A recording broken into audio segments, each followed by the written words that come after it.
नमस्कार शेतकरी मित्रांनो, मी सचिन मोठे, माझा मित्र शेतकरी युट्यूब चॅनल मध्ये आपल्या सगळ्यांचं स्वागत आहे। आपण आता एक शेळी पालन पाहत आहात। इथं 3च शेळ्या आहेत। तीनच शेळ्या आहेत, पण इथला व्हिडिओ काढण्यामागचं कारण तरी काय शेतकरी मित्रांनो, एका शेळीला जरा वेगळ्या पद्धतीनं बांधलेलं दिसलं, मग ती का बांधलं म्हणून विचारलं।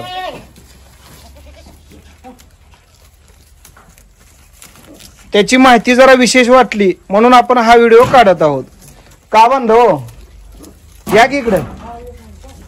पिलू अडकलं काय? ही शेळी मारती प्रत्येक, ही शेळी दुसऱ्या शेळीला मारती म्हणून असं बांधलंय काय? बर बर बर। किती दिवस झाला असं बांधलंय? आता ह्या आठवड्यातच प्रयोग केला। ही प्रत्येक पिल्याला ती धडकत होती। बर बर बर। बांधून घातली की तिची वरण खाली जरा हे व्हायला आपदा व्हायली, चारा खायची आपदा व्हायली, मग अशी रिकामी सोडायची फक्त। तसं बांधून ठेवलंय, त्या बांधल्यामुळे तिला मारता येत नाही असं जोरात। जोरात मारायला गेली की इकडं तिला स्वतःलाच ओढ बसती, बरोबर आहे? म्हणजे एक मुरकी केली आहे आणि 2 पायाच्या मागणं एक दावा लावलं ना, ही 2 पायाच्या मध्ये। का हो, तिकडं काय खायला काय? असं आहे।